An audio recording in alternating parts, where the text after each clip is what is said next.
I think that's what's good about writing is it forces that clarity and all these different mediums. Like to say that, oh, writing is the best thing for everything, it's just a ridiculous statement because it's obvious that there's good things with podcasts and good things with videos. Writing is good because it is just forcing you to stay in one place for a while and have thoughts that are just on the page and just like rewrite and rewrite and rewrite and rewrite. And so if you want speed and quick back and forth of communication, you're going to end up with sort of an oral culture where people are speaking through video and speaking through podcasts. But if you want things to be preserved and things to be specified and things to be precise and logical, that's what's good with text.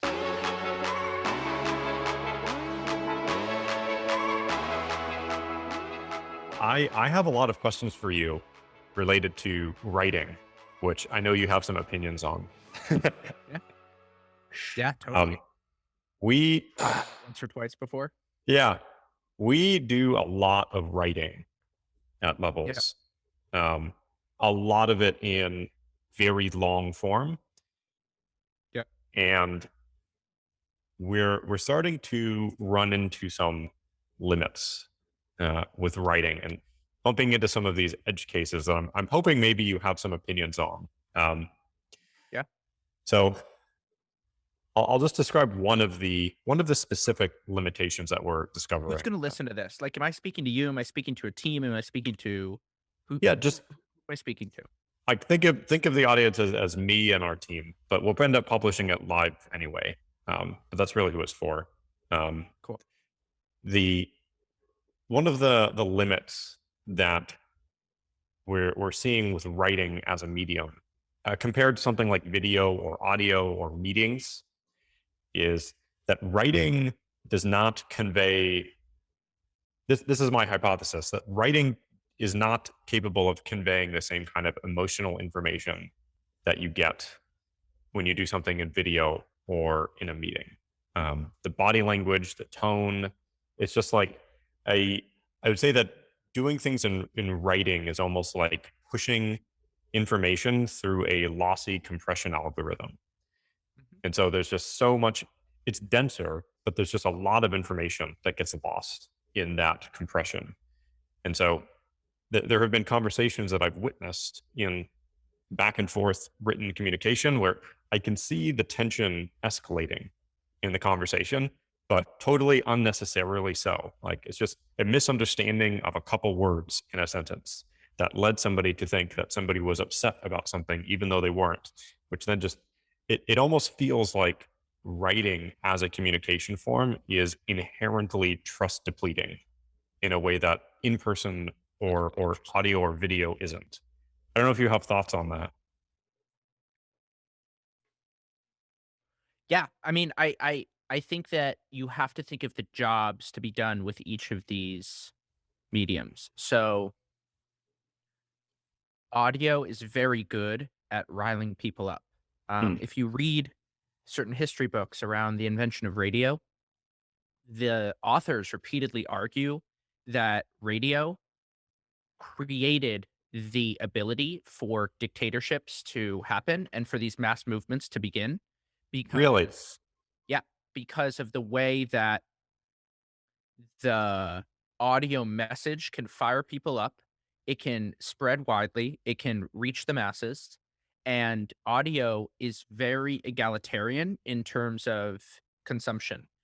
Everybody understands audio, whereas text is a bit more hierarchical. You know, you could take continental philosophy as example of this. The people who can understand and parse that, they don't just have to have high intelligence, they also need to have high attention spans and then high education of a certain ilk so that they can understand that stuff and process it. So you could basically take those things on opposite ends of the spectrum.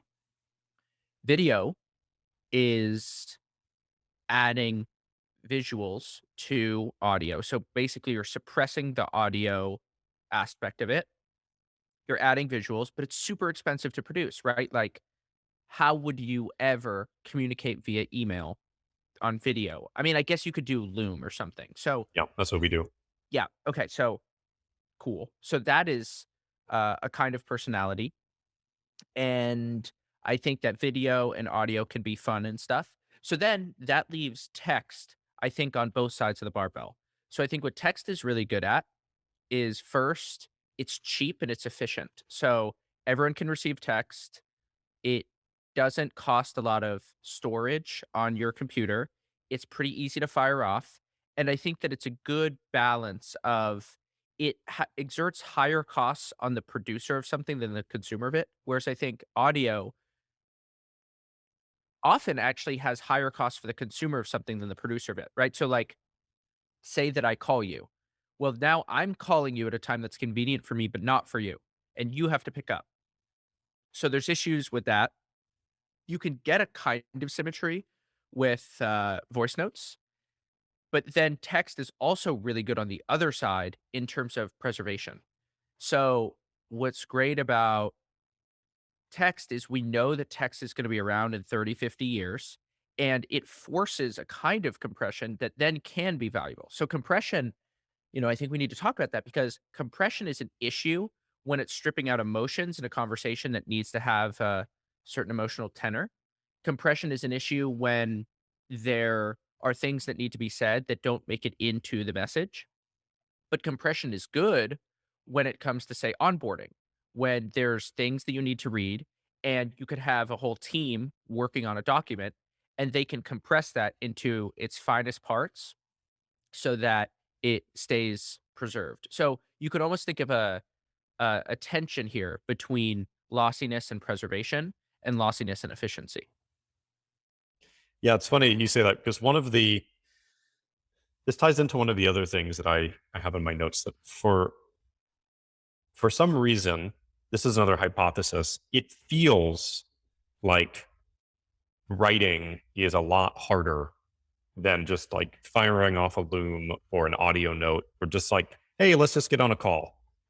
Um, I don't totally know why that is, but people are more than happy to watch a 1 hour recording of a meeting, but spending 15 minutes writing out thoughts feels much more burdensome. I don't know if it's like emotionally burdensome or what, but one of the things that was most interesting to me, I did a retrospective on how I spent my time for my first 2 years at Levels. And one of the biggest surprises is we write a lot. Like I've personally written hundreds, probably thousands of pages of long form documentation and philosophy and strategy within the company. And I thought it was easily 20% of my total time was spent writing these documents. And when I actually did the math, it was about 5%, which is actually not that much. Like I spent way more time in just casual meetings than I did doing these things that were incredibly valuable, but just felt way harder. So I don't know um, what it is about writing specifically that makes it feel so burdensome to people. I think it's that you have to think and you have to confront the limits of thinking. And you have to actually stop and contend with ideas and realize that you don't know things and that you have to be more precise with things. And I think that's what's good about writing is it forces that clarity and all these different mediums. Like, to say that, oh, writing is the best thing for everything, it's just a ridiculous statement because it's obvious that there's good things with podcasts and good things with videos.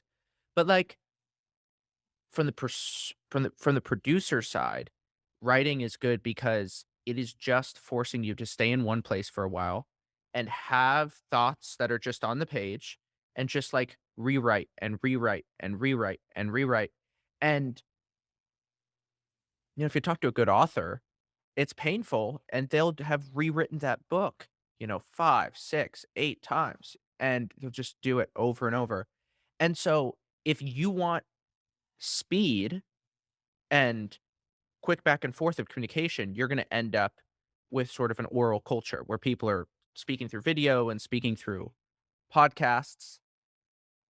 But if you want things to be preserved and things to be specified and things to be precise and logical, that's what's good with text. And it's no coincidence that the Industrial Revolution and a sense of like scientific progress and technological growth happens after the invention of writing, because there's a paper that Patrick Collison cites a lot. Um, Not a lot. I've heard it a couple times. And he says that everybody knows that the printing press sort of enabled the Industrial Revolution because you could have ideas spread. But that sort of gets invalidated with radio and with video. What is really interesting about writing is that rather than looking at the system as a whole, you can dissect the parts. And so you can take clause 3C, the third line, and you can say, I have an issue with that. Whereas, like, if we have a transcript of everything I've said for the first 12 minutes, how would you do that? How would you be precise and recall exactly what I said? Because Sam, you could say something, and then I could say, no, no, no, I said something different. And now we're having a game of emotional ping pong of what did I say? But then if we can go into the text, now, like you said, we're no longer speaking emotions, but we're speaking in specific words. And then we can focus on that, improve that little section, and move on. And look, there's issues with that. Sometimes you do need this sort of global system. Maya Angelou said, people will never, or people will forget what you said, but they'll never forget how you made them feel. And so that is sort of like a global Right. macro way to think about this. But sometimes, you could basically invert that. You could say, this is going to sound really crude, and I don't actually mean what I'm saying. I'm just proving a point that in when you're trying to get stuff done, no one cares how you feel. People just care what you say. And so I think that writing is good for that. Yeah, it's interesting because I've run a lot of different experiments personally trying to understand this emotional cost problem. And so I did an experiment. So one of the things that I've noticed with video, I did a podcast with Vinay from Loom to try to understand some of this stuff because he's thought about video in much the same way that you thought about writing, just like really deep thinker on the topic. And I did, we do a lot of things asynchronously with Loom. So we'll do unidirectional meetings where I just record myself and then send it to the group. And people don't actually need to be physically present. But what I notice is that there's a certain stiffness that comes with that. There is something about seeing a face on the other side of the screen and seeing how they're reacting to what you say that completely changes the tone of what you're saying. And I tried to do this with my co-founder Josh. He said, "Hey, I want to try this thing. I need to write this important memo, but I don't have the emotional energy for it. Can you just get on a call with me for an hour and see if that helps?" And it was fun. Like we spitballed on it. We talked. I got the transcript after. I was like, all right, all I'm gonna have to do, take the transcript, edit the text a little bit. And in that basically 2 hours of company time, I got like a couple sentences of value out of it. It was shockingly little. And I don't really know what to make of that because I felt like at the end of that meeting, I had solved all of these problems. But the actual density of information in that meeting was so incredibly low, much lower than I was anticipating.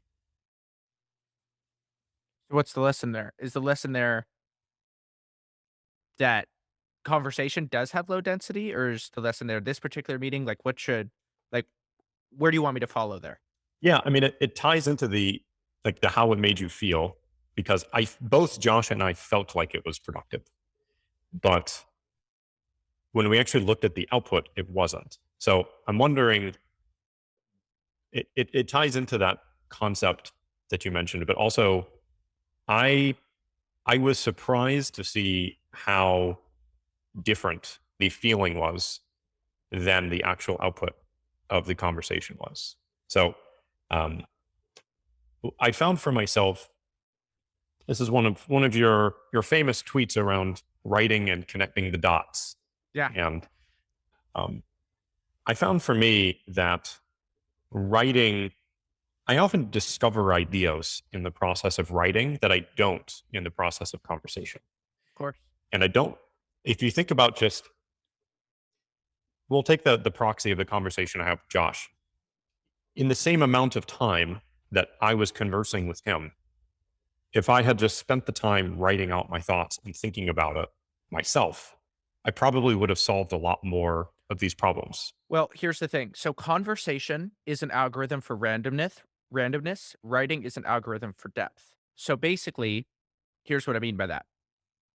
We've been talking now for 15 minutes.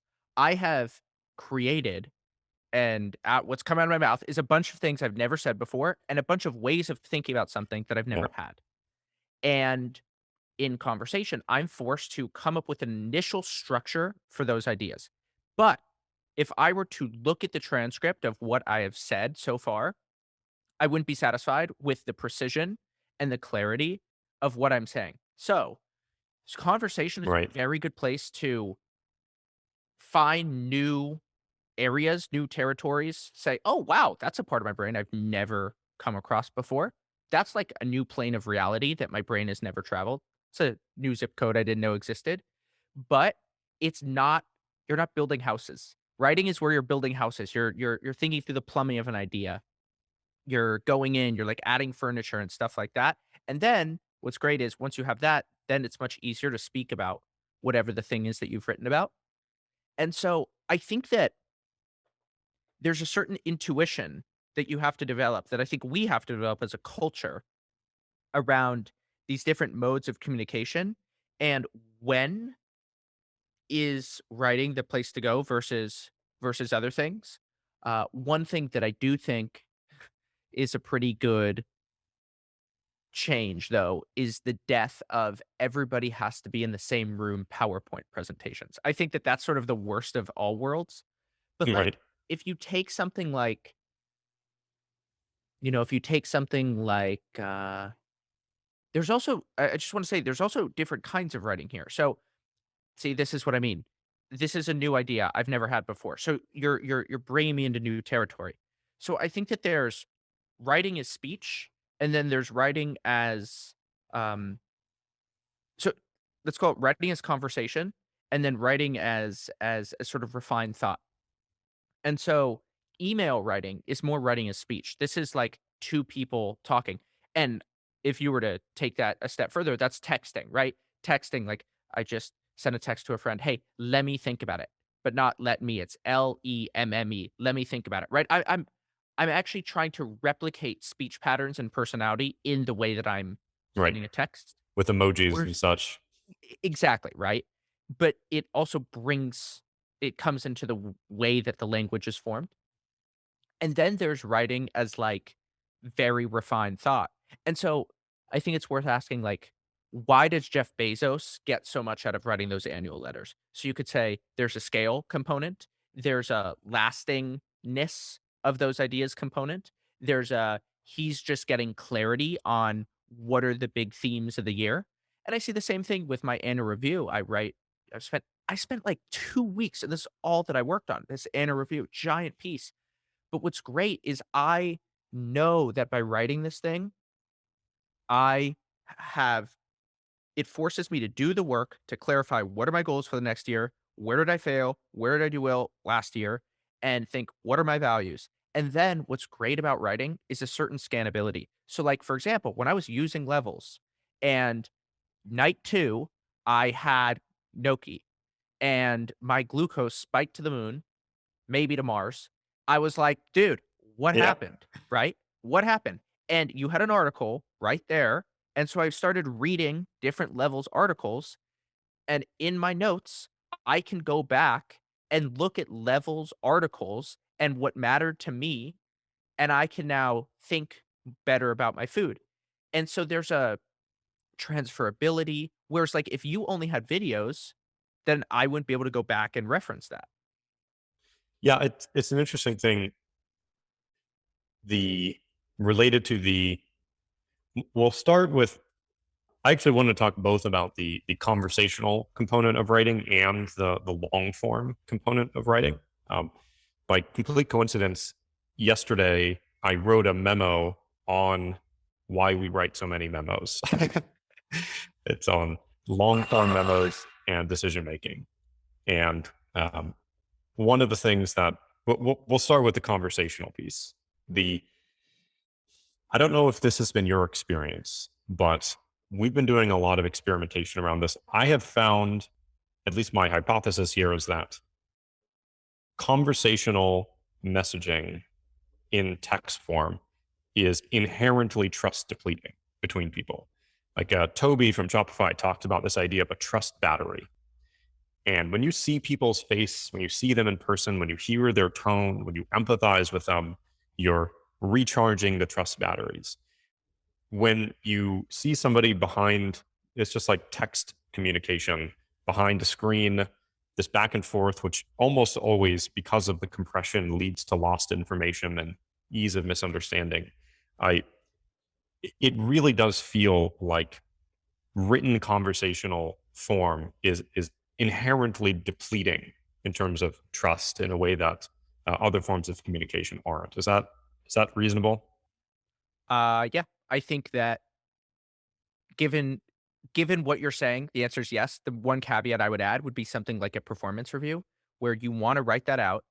And then what you want to do is come in with it written, go through the points one on one through speech and through conversation, and then give it to them so that there's an emotional frame that people can map on to what you've written. But I do agree. If you just, hey, here's your yearly performance review and all the things that you did wrong, like that's going to hit someone deep and it's going to cut and it's not going to feel good.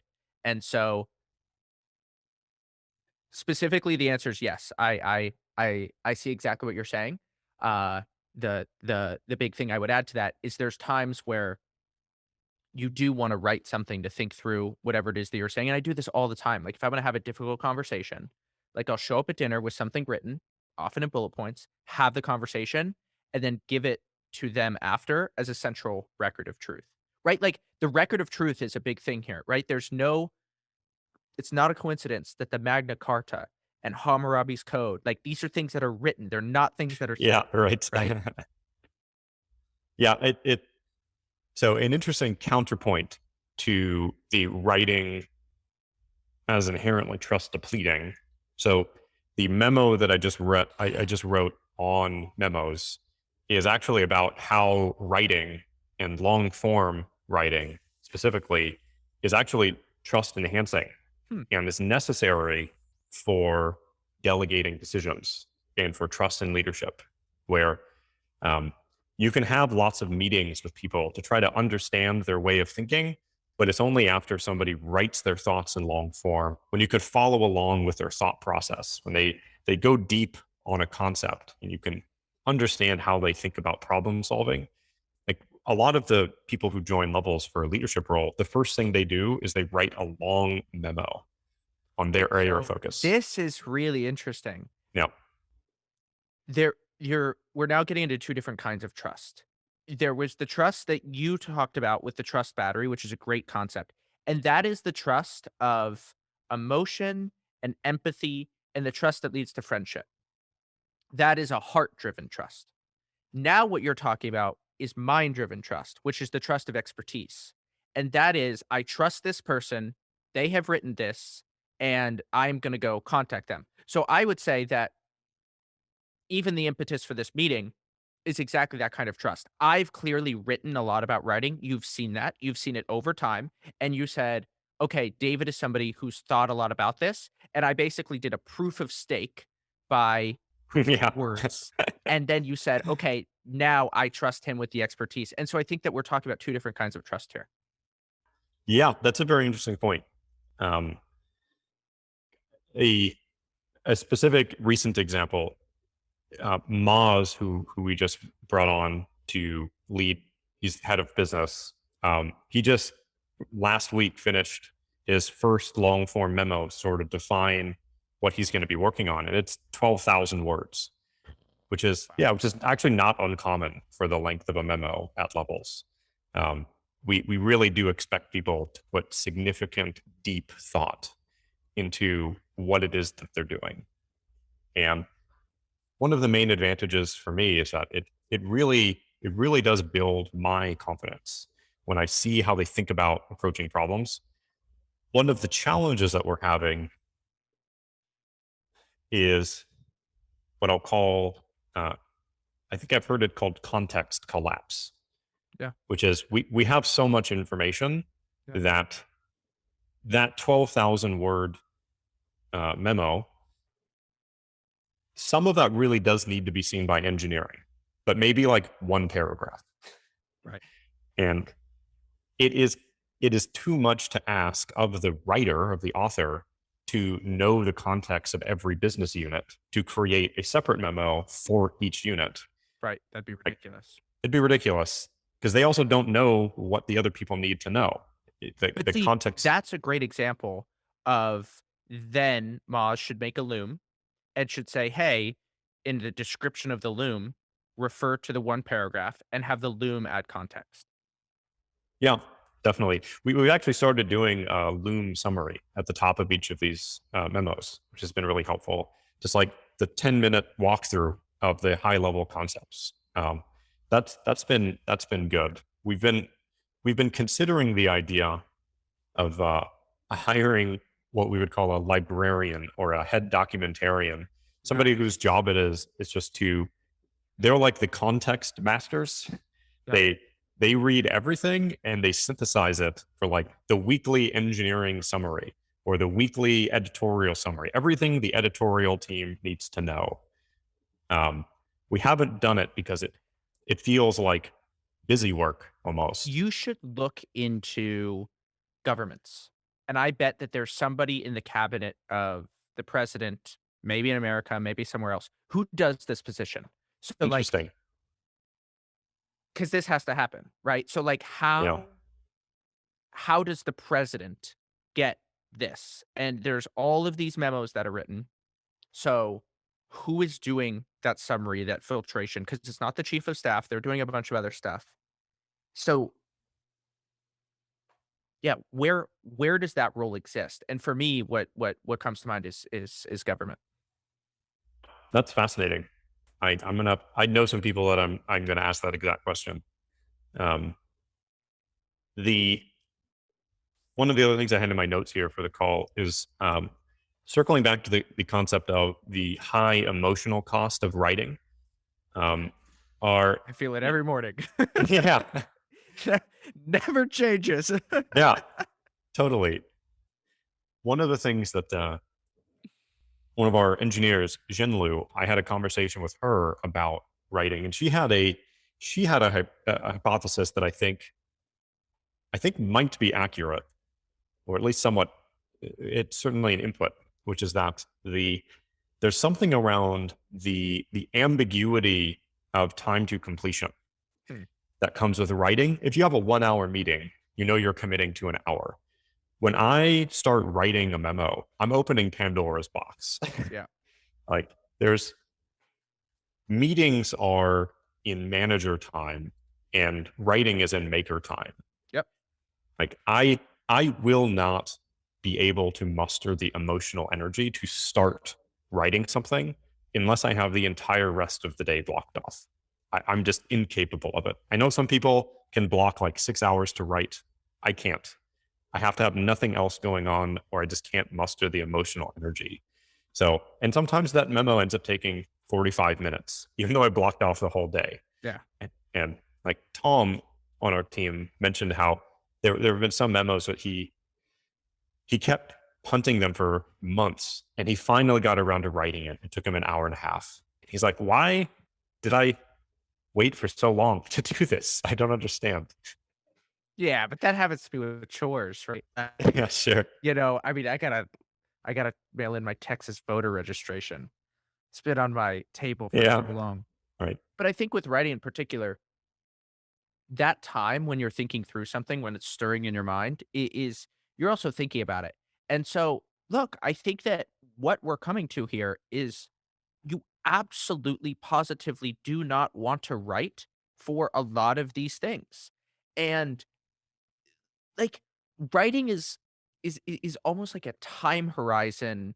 Like there's a time horizon function. So I just did these and I promise this relates to what we're talking about. just okay, here's something else. So when I was a kid, I always wanted, good sports jerseys, and my parents would never buy me the nice sports jersey. Like, I wanted the authentic one, with, like, the actual, like, Adidas or Nike, and they would never do it. I was like, "Mom, why?" I get so frustrated. And she'd be like, "David, it makes no sense to buy you this jersey if in 6 months you're gonna grow out of it. It makes no sense. We're gonna spend $200 and you're not gonna be able to have it." Yeah. And so then, like, I got really frustrated as a kid, and my mom was totally right. She was totally right. So Right. then, uh, a couple weeks ago, I was in Montreal, and I I didn't own, like, I s until then, I didn't own, like, a nice winter coat, like, a coat that if it's anything more than, between 10 and 30 degrees, like, I can put on a coat and, like, I'm not gonna be freezing cold. Like, I bought one from Amazon my entire time living in New York City. It just made me hate the winter, but I just, like, didn't have the money to buy something. And I basically, like, started thinking, "Okay, I really wanna get a Canada Goose jacket. It's gonna cost me $1,000, 5 times more than those jerseys." Yeah. But the reason I ended up doing it, and I had to, like, wait in line before I went to the store, and, we, like, walked to downtown so I could go get it, was because I'm gonna own that coat for the rest of my life.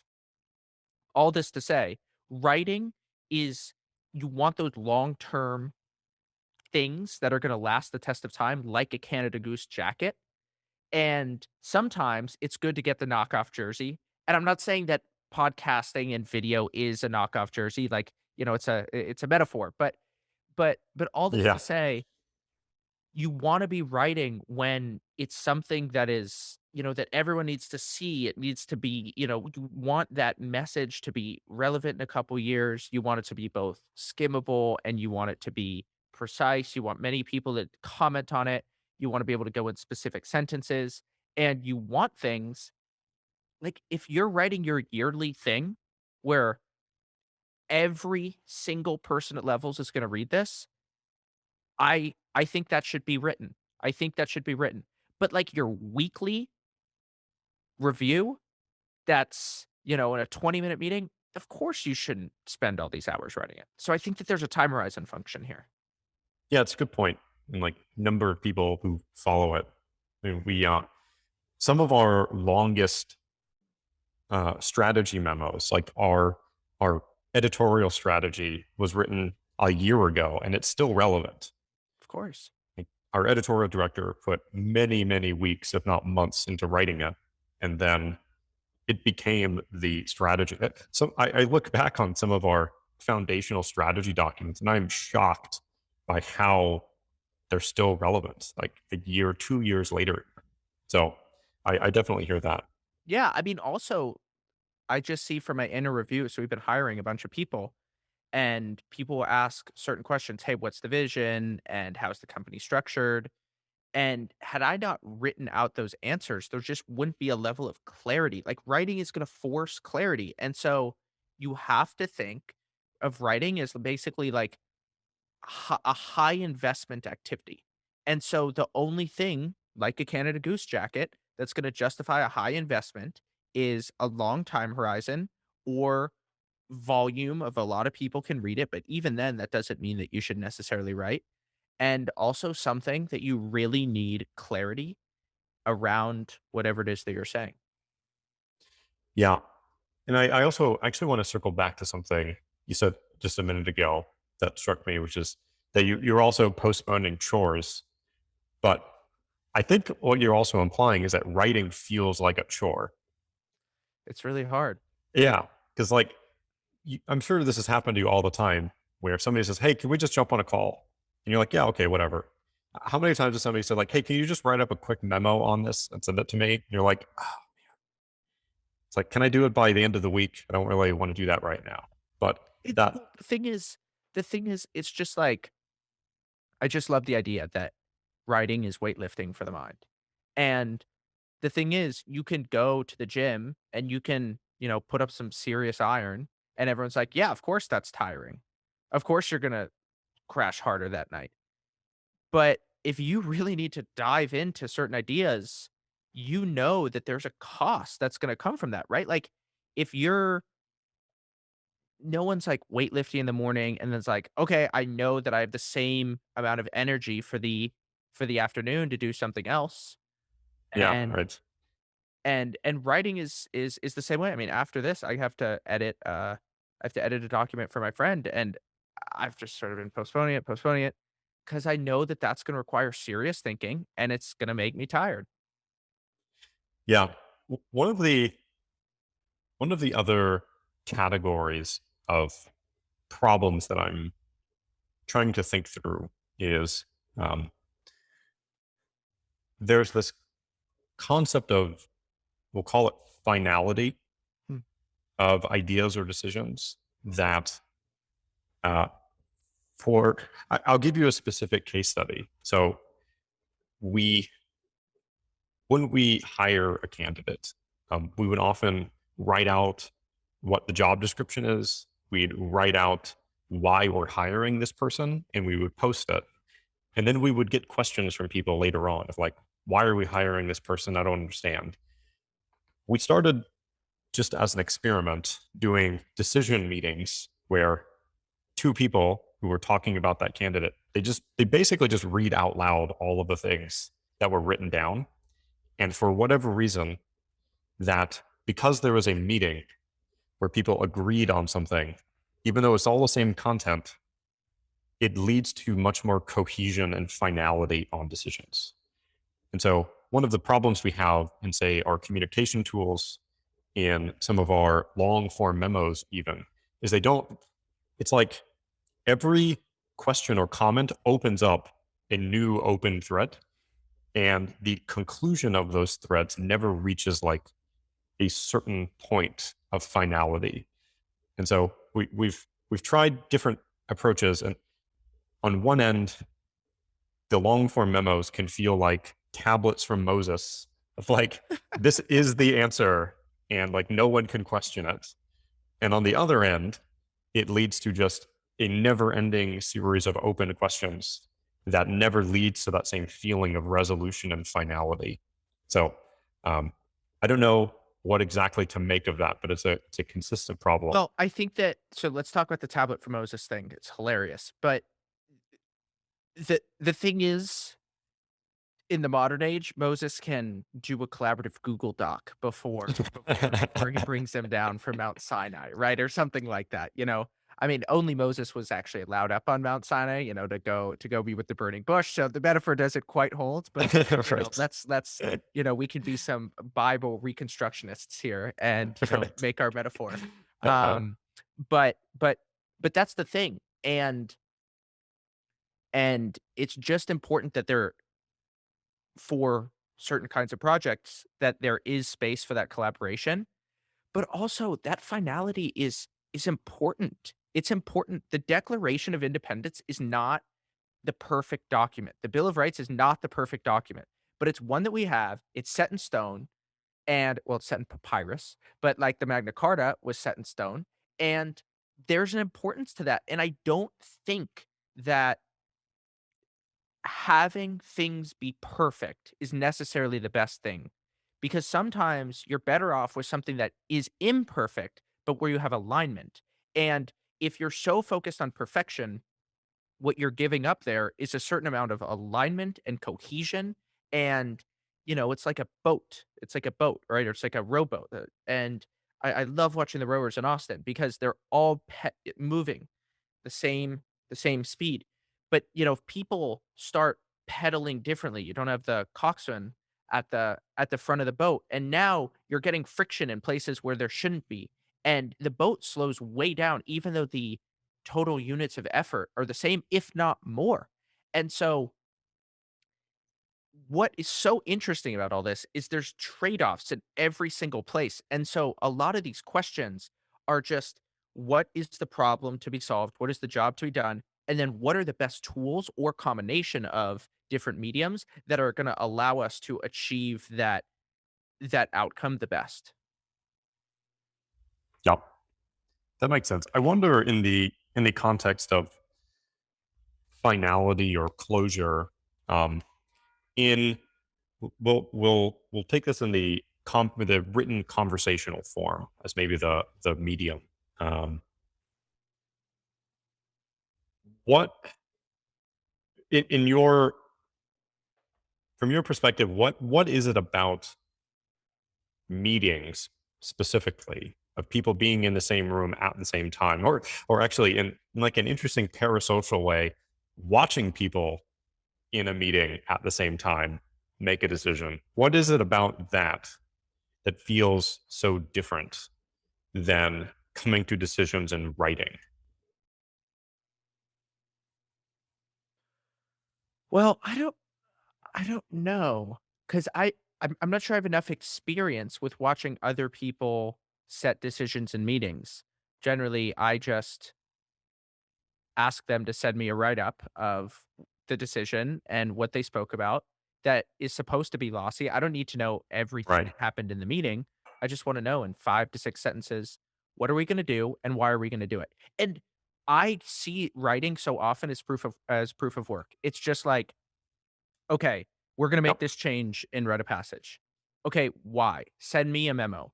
And if you don't care enough to then send me a it doesn't even need to be a page, 3 paragraphs of why you made this decision, why you're Yep. thinking about it, that then then I almost don't trust it in a sense.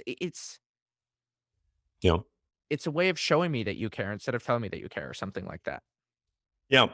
It's so one of the topics that I have in the memo about long form memos is that um, there's there were organizations that lead by title, where it's like, I'm the head of X, therefore I don't need to explain myself to you, just do what I say.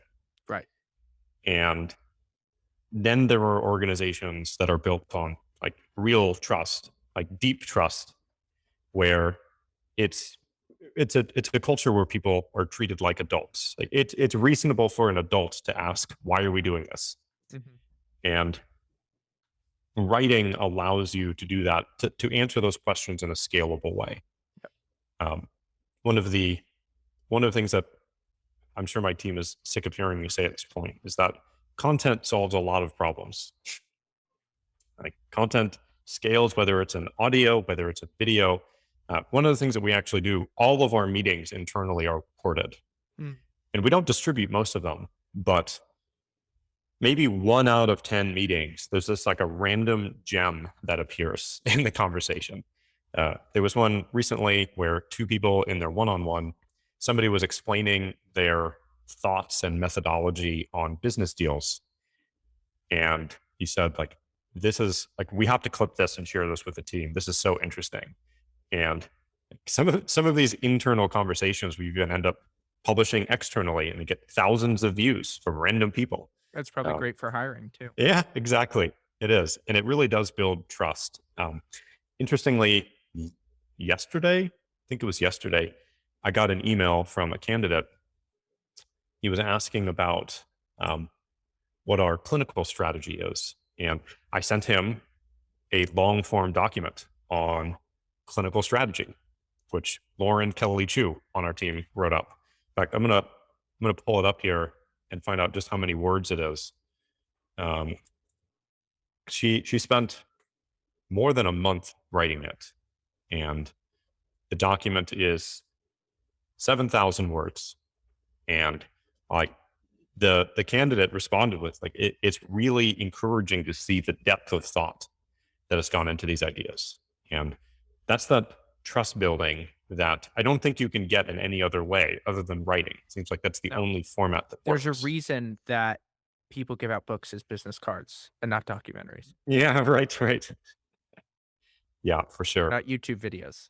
Right. If someone has written about something, you inherently trust that, right? Like, think of how often you'll hire someone. Oh, they wrote a book on the subject. Have you read the book? No, but they wrote the book on the subject, Yeah. and we just know Yeah. culturally that there's a level of work that comes with that, Yeah. and you can wing it with video and podcasting in a way Yeah. you can't do with writing. Yeah. People know that, and so the thing is, most of the time, though, you gotta wing it. I mean, if you took the intensity that you bring to writing for most of the things that you do, you would never go anywhere. Your your feet would just be stuck like glue because everything would take too long. Yeah, and I wonder. So one of the things that I wanted to touch on again is this idea of context collapse, Yeah. where almost every person who's worked for more than a couple years at a company has experienced this, where there becomes a point where there is so much information that the signal gets lost in the noise. Mhm. And like now your the context that is needed to solve problems just ends up collapsing. And uh, Darren Murph from GitLab said something in a conversation I had with him a couple months ago that really stuck with me. And I keep thinking about it because we're dealing with this right now. We have too much communication happening, or at least I should say too much communication. There is too much communication noise and people are getting lost. I was doing a screen share with our head of design, Alan, the other day. And I saw his screen and I noticed that he has almost 700 unread messages in threads, which is our communication tool, which is like just way too many. Like it might as well be infinity. And one of the proposals that people have said on the team is like, well, maybe we should do more things as direct messages and not share as much to everyone. And Darren said something that it stuck with me, which is, do you ever hear people argue that there's too much information on the internet? It's like, no, obviously not. Yeah. So like too much information can't be the problem that you're describing. Yeah. It's something It's about, filter failure. yeah, Somebody said information overload doesn't exist. It's filter failure. yeah, that's right. Yeah. So I wonder how I imagine you have a lot of writing internally. How do you think about solving these problems? Not necessarily tactical implementations, but like approaches to solving it. Well, how big is levels in We're terms about of? 40 people. Yeah, I mean, we're just not, right? Yeah. So we're small. I mean, it's just every big decision has to be made in writing. Yep. Sort of just that simple. And then most of the smaller things are done in meetings and text messages. We don't have that issue yet. Okay. We really don't. And so the thing that I would say though is as you scale as a company, you have to solve the filter problem Hmm. with with writing and basically exerting, right? Like if you want less of something to happen naturally, you have to exert some cost on it. Hmm. And one of the things that you can do is you can promote long form writing internally. And what you're doing there is you're saying, okay, the things that get shared are going to have a long form writing component, which is going to force people to think about things. Now, one of the big issues with that, though, so you're going to attract people who are writers, but you're going to create a a just a certain inegalitarianism where certain people are better writers than others. And so you're now hurting the people who don't write well. And maybe they can team up with other people to really think through things. And then one of the things I would say is, maybe there's like the levels gold channel. Okay. So this is where good, vetted by Sam and executive writing gets put in. And Mm. this is like comes in a weekly newsletter or something like that. So then what happens is at the top of every essay, there's a 10-minute Loom video. Once you have an essay, now you've done what you need to in order to get something published on the podcast. And the essay is like, or the memo is like a way of doing the work in order to then be heard over time. And I think so when you're 400, I think that that'll be more the case. When you're 4,000, I think that that'll definitely have to be something because when you're 4,000, you can't have the same Slack or whatever back and forth that you Mhm. have now. But when you were 4 or 10, like we are now, you can get away with a lot of those things. So, yeah, that's how I think about it. I would think of writing exerts a cost, but the benefit of the increased cost is compression and efficiency, but Then you got to solve the emotional issues for certain things. I mean, if you're talking about certain kinds of strategy, right? Your go to market for glucose monitors, I don't know. I'm just Right. making something up. Then you don't need a certain emotional subtlety. But if you're talking about, hey, this company isn't serious like it used to be. We used to show up. It was early startup days. We used to grind, grind, grind, grind, grind. Saturday afternoon, we would always meet in a coffee shop, me and the founders, Yeah. and we would get after it so hard. And now none of you even care that much or try hard. I sense, it's remote work and you're cutting off at 3:30, all those sorts of things. No, you can't write that. There needs to Right. be an emotional wrapping around that message. Yeah. And it actually, it's funny, it ties into that. Um, One of the first indications uh, that there's something different about writing was in one of our Friday forums, just the team all hands. Somebody made a joke, and I didn't think anything of it, but um, there was some subtext that somebody found like marginally offensive, and it was, they called me, they explained the situation, said like, should I write this to them and tell them? And I immediately said, you should actually call them, because there's something about writing that feels like a threat or a reprimand or something that the exact same words in a call just doesn't have the same sort of weight. And it was just a passing comment. The person didn't know the subtext of this thing, and it ended up not being a problem. But there's something about writing that just it has something deeper that like Totally. escalates these problems. So I don't know what that means. I couldn't agree more. I mean, I had a really uncomfortable interaction yesterday, and I got to call this guy and be like, "Dude, what?" But I would, I could have texted him. I got to call him. Actually, I got to FaceTime him, right? Like FaceTime adds a whole other element of personality and honesty, and that's always what I do. If I have a difficult interaction, mom called me on Sunday night. Dad's mad at you. Dad gets a FaceTime. It's not a Right, text, right? right, It's like, right. Dad, we got to talk about this, Yeah, and then have that.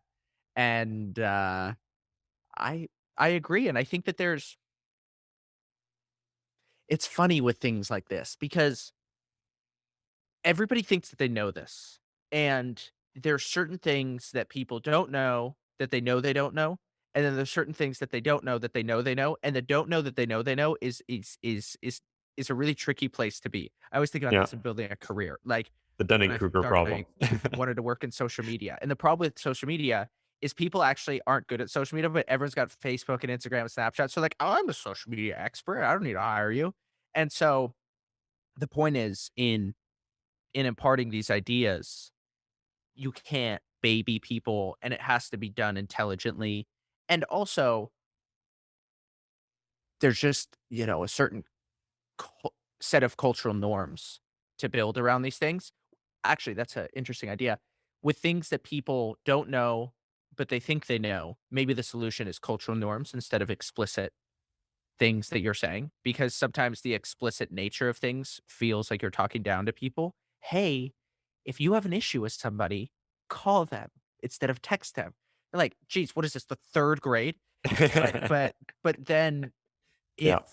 if if you're sort of leading by example and you're creating a culture, which is just a set of precedents and a way of doing things where it's okay to call people, then I think maybe you could solve those issues.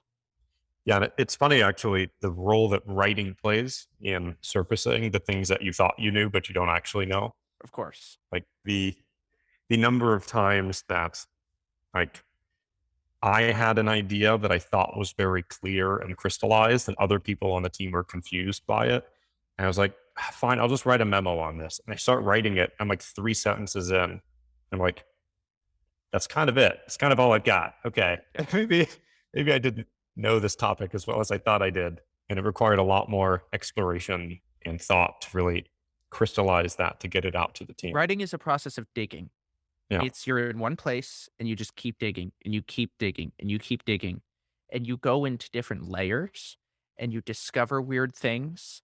And as you dig, there are these weird ways that the topology of ideas begin to come together and synthesize. And it's almost like the geology of your own mind or something. And you just, on Monday, I put together like 4 different dots. It was like the history of Christianity with psychedelics, with like why we're thinking differently about how we create things. And I was like, "Oh my god, no one's ever, to the best of my knowledge, no one's ever had this idea before." It's like brought in with like Freudianism and the surrealists. I was like, it was just one paragraph. I was like, "How did I end up here?" And I think that's what writing is really, really, really helpful with. Yeah. And that's sort of like deep down in the context of something I'd been thinking about for a long time. But like you said, that requires a tremendous amount of work and patience, and digging is the antithesis of, it's like a vertical exploration rather than a horizontal one.